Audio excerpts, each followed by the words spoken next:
Hallo ihr liebe Leute, hier ist wieder der Yankee mit Let's Play Final Fantasy VII auf Pelzig. Und jetzt geht's weiter, und zwar Fort Condor ist unser nächstes Ziel. Fort Condor, das war auf dem alten Kontinent noch. Und zwar bei Junon. Das müsste hier gewesen sein, wenn mich alles täuscht. Ja, dort drüber ist es. Wunderbar. Wir können mit dem Luftschiff hier landen, auf solche braune Flecke. Geht auch übrigens am Strand. Wir sehen unter den... Oh ne, am Strand geht's nicht. Wir sehen unter der Shutter von der High Wind. Und wir können hier auf grünem Land landen. Und wir können nicht auf dem Strand landen. Ich habe das ein bisschen anders in Erinnerung. Aber ich glaube, auf dem Braune können wir landen. Ne, tatsächlich auch nicht. Ja krass, wir können nur tatsächlich auf grünem Fleck landen. Okay, ist gespeichert. Ich hatte das ein bisschen anders in Erinnerung. Aber na gut, man nimmt's, wie es ist, ne? Alles andere wäre ja dappig. Gut. Da gehen wir mal hin. Das kennen wir ja noch, Fort Condor. Da habe ich auch extra Erfolg gemacht, damit ihr auch das Minispiel Fort Condor seht. Und jetzt wollen wir mal mit den Leuten wieder sprechen und gucken, was sich jetzt so ergeben hat. Ich finde es auch schön, dass Fort Condor seine eigene Musik hat. Das gefällt mir persönlich sehr gut. Ah, da gehen sie alle drei raus. Ihr kommt gerade richtig. Die Annelien hat jetzt die Strategie geändert. Die Annelien will anscheinend den Reaktor zerstören und die dort drin enthaltene. Das ist nicht gerade pelzig. Und die Materie, die drin steckt, mitnehmen. Oh Mann, das ist ein gefährliches Plaster. Wir dürfen jetzt nicht verlieren. Wir müssen den Bereich schützen. Oh Mann, ich glaube, den Bereich müssen wir wirklich schützen. Ja, schön, dass wir uns da ähnlich sind. Ich gehe aber da nochmal hoch und guck nochmal, was die Leute hier im Verkauf anzubieten haben. Hallo, wir müssen nur durchhalten. Ja, so sieht's aus. Oh, geil. Wurf haben wir tatsächlich hier nochmal. Manipulation, das ist etwas doof, aber Zerstörung, ja. Wenigstens hätten wir hier noch was. Das finde ich persönlich sehr schön. Und bleibt dran. Okay, was gibt's denn Schönes? Heiltrank, ja, Phönixfedern, gut, Phönixfedern, die kann man immer gebrauchen, das sehe ich ein. Ich will immer runde Zahlen. Ich kann das nicht sehen, wenn ich U-gerade Zahlen habe. Ich weiß, das ist so noch dem Motto... wie heißt's? Autismus lässt grüßen, aber ich kann es nicht sehen, wenn ich U-gerade A-Zahl im Gepäck habe. Sowas mag ich überhaupt nicht. Alles klar. Dann können wir jetzt erstmal eine Runde speichern, die Sache. Und wie schön der da immer hier springt. Egal, ob das jetzt der Cloud oder der Sid als Open-World-Charakter ist. Ah ja, okay. Hey, penn mal erst einmal. Ja, Pause. Pause, ihr Bube.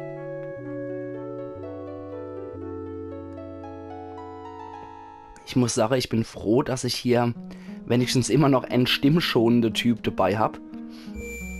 Weil das Ganze zu synchronisieren ist echt nicht von schlechten Eltern. Ihr werdet das merken, falls ihr das jemals selber Let's Playen sollten und euch entscheiden, ja komm, ich mache doch auch die unterschiedliche Stimme für Let's Play, weil ich finde, so ein bisschen Schauspielerei, das muss einfach sein. So ein bisschen Voice Acting muss definitiv mit dazu, bei solcher alten Spielen. Und ich finde, zum Sid passt einfach nicht so Stimme. Und zum Barrett, großer schwarzer Mann, da passt jetzt auch nicht gerade die Stimme dazu. Deswegen der Barrett, der muss halt so klingen. Und der Sid als Raucher, der muss halt ein bisschen so klingen. Der raucht ja ständig nie. Und der Vincent ist halt eher so der stille Typ. Deswegen finde ich immer so flüstern sehr hergebracht. Und das liegt natürlich so in meinem Ermessen, was ich da jetzt für richtig halte und so. Das könnten ihr definitiv anders sehen. Aber das mich auch mal interessieren, was denkt ihr eigentlich zu meinem Voice Acting? Denkt ihr, dass ich das total blöd mache? Oder dass es relativ passend ist? Oder dass ich die voll getroffen habe? Das würde mich mal interessieren. Gebt doch gerade mal in die Kommentare Bescheid, ihr liebe Leute. Die Lage hat sich geändert. Sieht so aus, als hätte sich der Feind in den Marsch gesetzt. Wenn wir verlieren, dann ist es vorbei. Unser Leben liegt in eurer Hand, wir verlassen uns so weich. Bereit? Okay, bereit. Es ist die Entscheidungsschlacht. Es sind mehr Feinde als je zuvor. Okay, das kennen wir ja noch von früher. Und die Sache, wir gehen nur mal strategisch vor, suchen uns unser Unergrenz aus, ab wann es möglich ist. Und dann fangen wir doch mal an. Steht hier eigentlich ganz gerne mal ein Verteidiger-Setzer. So hätte ich auch gerne einen Verteidiger noch setzen. Und ach, hier hätte ich noch gern einer. Verteidiger. Die Lücke werden ja auch sehr gern genutzt hier. Deswegen hier auch nochmal ein Verteidiger. Hier in den Engpässe können wir so ein Steinwerfer hier. Die sind immer gut. Ich denke, die Richtung passt. Hier können wir definitiv auch noch einen Stählwerfer hier knallen. Oder so 3-mal Katapult. Ach, das ist nicht verkehrt. Das können wir auch gerne in die Richtung reinmachen. Da kommen die nämlich auch mal ganz gern hochgewitscht. Und dann würde ich hier mal... Die Kämpfer sind ein bisschen stärker. Den ich an der Stelle gerne einen Kämpfer postiere. Wir wissen, die werden nicht erwischt. Und auf die Höhe würde ich auch noch mal so 3-mal Katapult setzen. Und unsere letzte Verteidigungslinie. Okay, hier nochmal den Hang. Ach, den Hang müssen wir sichern. Dann machen wir doch gerade nochmal so ein Ding. Jetzt machen wir in die Richtung. Und oben muss der Berg halten. Die Verteidiger sind definitiv die Beste. Dort hätte ich nochmal eine Dreierrunde aus den Knabe setze. Und det hier nochmal einen Kämpfer setze. Dann mal hier so Verteidigungslinie. Dann zur absoluten Sicherheit Verteidiger. Verteidiger. Und Verteidiger. Okay, dann können wir hier noch ein Feuerkatapult setzen, was in etwa den Bereich schon mal abdeckt, wenn die, auf der anderen Seite, weißt du was? Ja, das ist so die Grenze, die allerunterste Grenze. Da können wir auch noch so Feuerkatapult hier knallen. Normalerweise ist das so ein schöner Engpass hier. Und das Ganze täte ich vielleicht auch noch... Okay, jetzt können wir, glaube ich, eh nichts mehr setzen. Die Sache ist gelaufen. Na gut. Spielstarter. Fangen wir mal an. Jetzt haben wir ja auch etwas mehr Gil. Das dürfte eigentlich machbar sein. Ich denke schon, dass das machbar sein könnte hier. Die Geschwindigkeit können wir definitiv hochschrauben. Das dauert sonst ewig und 3 Tage. Und die epische Schlacht um Fort Condor, die können wir jetzt definitiv auch wirklich spielen. Ich bin sehr gespannt, weil das als Minigame ist das definitiv cool. Ich bin auch sehr, sehr gespannt, ob das im Remake vorkommen wird. Und wenn ja, wie sie das umsetzen. Eher so als ein modernes Strategiespiel, dass man das so auf dem Board sieht und von dort aus lenkt. Oder dass man das halt wirklich auf so einem Feldherrehügel, beziehungsweise in dem Fall hier von Fort Condor aussieht. Das wäre halt ultra geil. Dort hätte ich mich sehr drauf freuen, wie das gemacht wird. Weil ich hoffe, die Minigames überleben auch das Remake, ohne Witz. Das ist einfach auch immer was gewesen, was ich sehr gern gemacht habe früher. Wenn ich Final Fantasy VII gespielt habe, dann habe ich mich auch wirklich sehr auf diese Minigames spezialisiert. Ich jetzt sage, wir ziehen unsere Verteidigungslinie ein bisschen zurück. Dann können die nämlich hier Reigerote, das wäre echt nicht schlecht. Der kann hier gern ausharren. Aber es sieht so aus, als würden sie sich auf den Mittelbereich beschränken hier. Okay, sehr gut. Der ist dort schon richtig so. Und dann hätte ich den auch nochmal gerade zu positionieren. Vielleicht ein klein bisschen noch den Berg hoch. Dann könnten die nämlich hier... da in die Zwickmühle gerote. Gerade mal so ein bisschen weiter hoch. So. Also ich bin definitiv gespannt, wie sie das beim Remake umsetzen werden. Boah, okay, angegebene Position erreicht, alles klar. Wir hoffen, dass wir die Knabe hier in die Falle locken können, wenn möglich. Und der bleibt, wenn möglich, hier in der Gegend. Auf Feind gestoßen. Okay, die attackieren. Dann solltest du Achmol dazu stoßen. Und A-Greifer. So. Ja, er kriegt nämlich ein bisschen ab. Er kriegt du auch auf der Wersching hier von der Steinschleuder. So, es zieht zwar nicht viel ab, aber nicht schlecht. Boah, den hat's schon richtig gebeutelt, die arme Sau. Der zieht sich ein bisschen zurück, die Sache. Und dann brauchen wir jetzt... Ach, es geht nämlich anders. Was ist das denn nur? Biest einfach nur. Okay. Ah, Mist, was anderes können wir jetzt auch nicht machen. Auf Feind gestoßen. Na gut, die schwärmen jetzt aus, die Typen. Dann die Sache. Wir kümmern uns um den Idiot hier. Der hat ja was aufgebaut, soweit ich das gesehen habe, oder? Nee, die schießen mit Pfeil und Bogen, okay.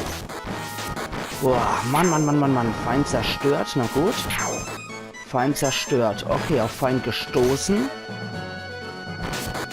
Du sollst nicht einfach nur so rumstehen. Ja, du attackierst jetzt Dendo. Und dich brauchen wir hier an der Stelle.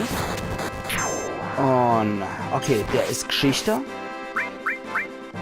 Wir brauchen hier auch noch mal ein bisschen Light dazu, glaube ich. Wart, halte mal eine Gaula. Den können wir attackieren. Feind zerstört. Ja, super. Oh Mist, einer von uns ist draufgegangen. Das sieht so aus, als würde hier Lücke kommen. Das ist ja auch klar, wenn die hier wirklich mit voller Wumme attackieren. Dann müssen wir uns auch mit denen hier auseinandersetzen. Moment. So, attackier doch den mal. Feind gestoßen, ja schön. Feind zerstört. Das hält nämlich viel. Aber es hat hier ordentlich was reingekloppt. Und die Sache, die stellen wir hier vorne hier. Ihr seid doch hinter die letzte Linie. Die will ich gern nur entfernen. Aber das sind sozusagen so kleine Lückebüßer. Die kann man immer noch machen. Okay, scheiße. Das sieht übel aus. Wir sollten hier auch nochmal attackieren. Die versuchen hier ihr Glück. Und werden hoffentlich, jawohl, die werden richtig gut attackiert und erwischt. Sehr schön. Die Linie hält nicht besonders lange stand. Das weiß ich jetzt schon. Wir probieren unser Glück. Auf Feind gestoßen. Jawohl, die halten nicht besonders lang. Aber der hier kann den hier platt machen. Ich sehe es, Kummer. Also unser Leid müssen wahrscheinlich selber angreifen. Weil wenn das, ich habe es glaube ich beim ersten Mal erklärt, wenn die Barbare, die haben tatsächlich Pfeil und Bogen oder so. Also wenn die hier die Hütte erreichen, das habe ich beim ersten Mal Fort Condor schon erklärt, dann muss unser Crew angreifen. Und wenn unser Crew da attackieren muss, dann, ja, Prost Mahlzeit. Dann geht's halt wirklich ans Eingemachte. Aber ich glaube, man kriegt sogar einen Bonus, wenn man die Schlacht bei Fort Condor nicht besteht. Ich bin mir nicht ganz sicher. Aber, wow, es sieht schon richtig übel aus.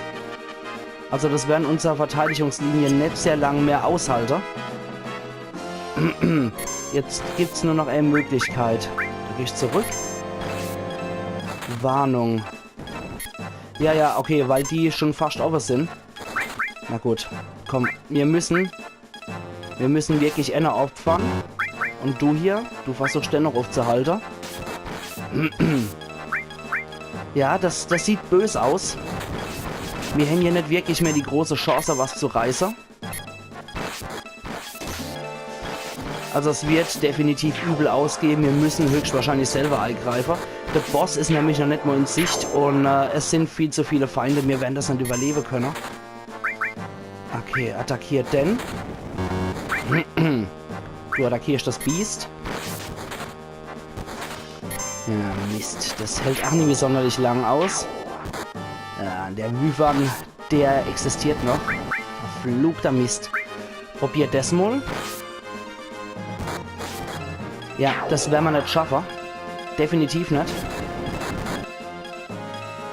Ja, der Mistkerl, der haut ab.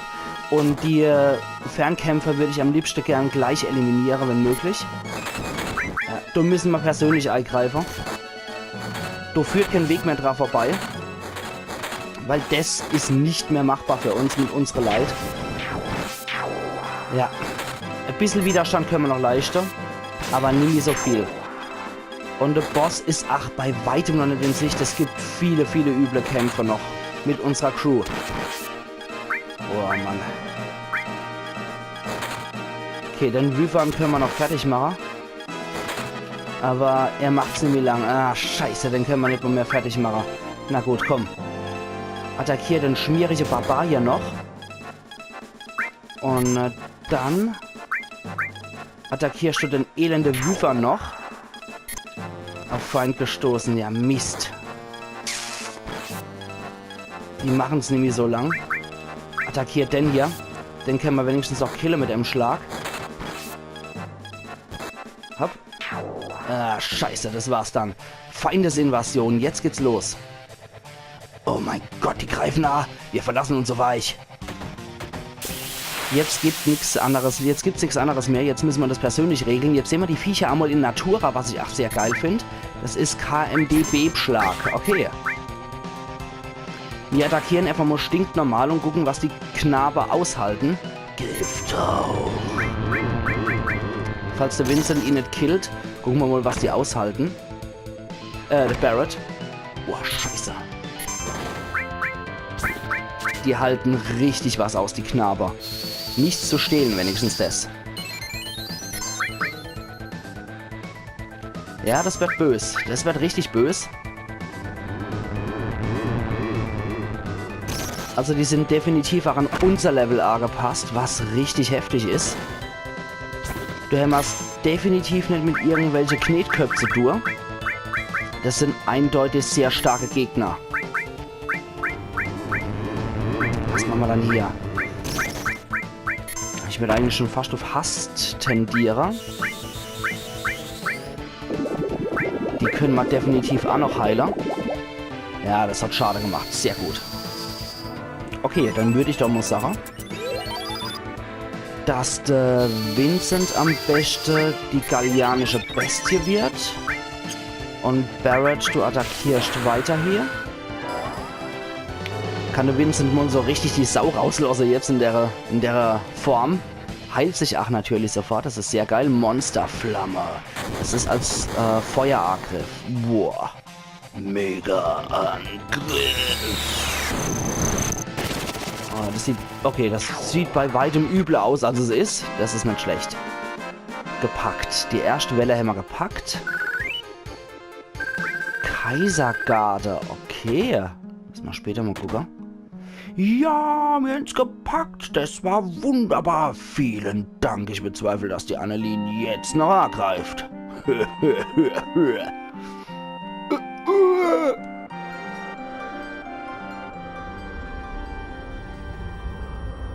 Modo, das Ei.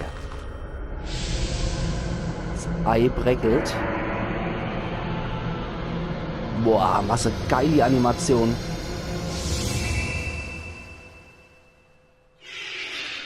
Boah, und der Kondor hat's geknackt. Aber das Ei ist aufgegangen. Das Licht eben. Der Kondor, das Ei. Was war das? Guck mal draußen noch, was das war. Okay. Aber ich glaube, dass die Kreatur, die wir jetzt gekillt haben, das war nichts anderes als der Boss. Also wir mussten uns glücklicherweise nicht mit dem Klätzeichen noch umschlagen. Jetzt mag ich nur gucken, was Kaisergarde ist. Ist Kaisergarde möglicherweise Armband? Kaisergarde, tatsächlich. Das ist ein Armband. Und das macht 2 mehr Materia. Slots. Blitzband absorbiert Blitz. Absorbiert Eis. Halber Schaden. Schwierig. Ich gehe jetzt sagen, machen wir es so. Machen wir es doch einfach so und das Sid kriegt noch ein paar lustige Materia rein. Zum Beispiel kriegt er noch rein Hitze von Cloud. Und was kriegt er dann noch rein? Verwandlung ist Quark. Hat er den Todesstoß noch drin? Nee, dann kriegt Sid definitiv wieder seinen Todesstoß. Welcher von euch Bursche hatten die Ultima? Hast du die? Asteroid, Genesung, Schwerkraft, Hitze. Wer von euch hat dann Ultima? Kälte, Gift, Schutz, Hitze. Ultima. Sid hat Ultima. Okay. Das ist ja nämlich so weit, bis der Zauber frei ist. Und jetzt habe ich lauter vergessen, die Bursche zu heilen. Das machen wir noch glatt. Und dann gucken wir noch, was desto over war beim Kondor. Oh. Sieht aus, als wäre da ein Schokobo rauskommen. Was ist das? Materia Phönix empfangen. Beschwörungsmateria. Das heißt, das war kein Kondor, ihr liebe Leid. Das war ein Phönix. Er ist gestorben und der neue Phönix ist aus dem Ei rausgekommen dafür. Das heißt natürlich, wir haben eine wesentlich tollere Materia als Todesstoß. Und zwar mehr Phönix. Das ist unglaublich geil. Ich gehe jetzt mal gerade kurz in die Beschwörungszauber, was drin steht. Feuerzauber auf Gegner, Wiederbelebung der Truppe. Was? Hammer. Richtig geil die Materia. Ich mag die sehr gern. Ifrit ist sowieso fast schon auf der vorletzten Stufe. Und Phönix ist definitiv etwas, was sehr, sehr cool ist. Das sollte man definitiv angelegt haben. Gerade wenn viele Leute sterben in der Gruppe, ist es absolut unabdingbar, dass man Phönix dabei hat. Für eine schwache Gruppe ist Phönix eigentlich schon fast ein Muss und macht sehr viel Faulheitsarbeit in die Sache. Weg. Verzähl's der Anna auf jeden Fall. Und ach, mein Vater. Okay. Wird gemacht. Dann gehen wir einmal zum Papa und sagen dem Papa, was da passiert ist. Ich nehme an, Desto ist sein Vater, der da am Tisch hockt. Danke an alle, vielen herzlichen Dank. Wir können euch zwar nichts geben, aber ihr seid immer willkommen. Gucken doch mal wieder bei uns rein. Ja, und eins habe ich noch vergessen zu sagen. Schlüsselobjekt, große Materia. Hä? Was ist das? Mann, das ist die Großmateria. Das ist... Um ehrlich zu sein, das ist die Materie aus dem Reaktor. Wofür haben wir dann eigentlich gekämpft? Wir wollten nicht den Reaktor schützen, sondern den Kondor. Beim Bau vom Reaktor wurden wir zur Arbeit gezwungen. Also haben wir gewusst, was sich im Reaktor befindet. Ich hab gewusst, der Tag geht mal gucken, nachdem die Annelien-Truppe weg waren, bin ich reingeschlichen und hab dann die Materie gegrapscht. Ich wollte euch nicht reinlegen, aber im Endeffekt, es tut mir wirklich leid. Vergiss es einfach, jedenfalls leben wir noch. Aha, so gesehen, sind wir wirklich dankbar. Letzte Großmaterie, hinter der die Annelien her ist, befindet sich im Unterwasserreaktor in Jonan. Wir müssen vorher da sein und so um jeden Preis aufhalten. Aber die Annelien ist sicher sehr... wachsam. Bräuchte ich auch ein schönes Pelzer Worte für. Aber die Annelien ist sicher sehr auf der Hut, weil wir jemand die Suppe versalzen. Wie wär's mit einer Pause besuchen, man wollte Klee? Du Mensch, bestimmt die Wolk. Ich mach mir auch Sorge um die Tifa, die kümmert sich um den Bu, vielleicht wird's zu viel. Wir sollten mal nachgucken. Und dann noch Midel. Alles klar, so ist das. Und hier können wir auf jeden Fall nochmal, wenn die schon sagen, wir sind hier immer und absolut willkommen, dann würde ich auch sagen, wir legen hier nochmal einen Ruhepause legen wir hier ein. Ruhestand sind wir noch lang nicht. Pennen wir erst einmal. Ja, machen wir Pause. Dann machen wir nämlich hier nochmal schöne Pause. Dam, dam, bam, badabam. Und nachdem wir die Pause gemacht haben, können wir nochmal speichern an der Stelle. Und dann müssen wir in der nächsten Episode noch Midel. Und ja, das sehen wir dann morgen bei Let's Play Final Fantasy VII auf Pelzig. Also machen's gut, ihr liebe Leute. Und bis morgen. Euer Yankee.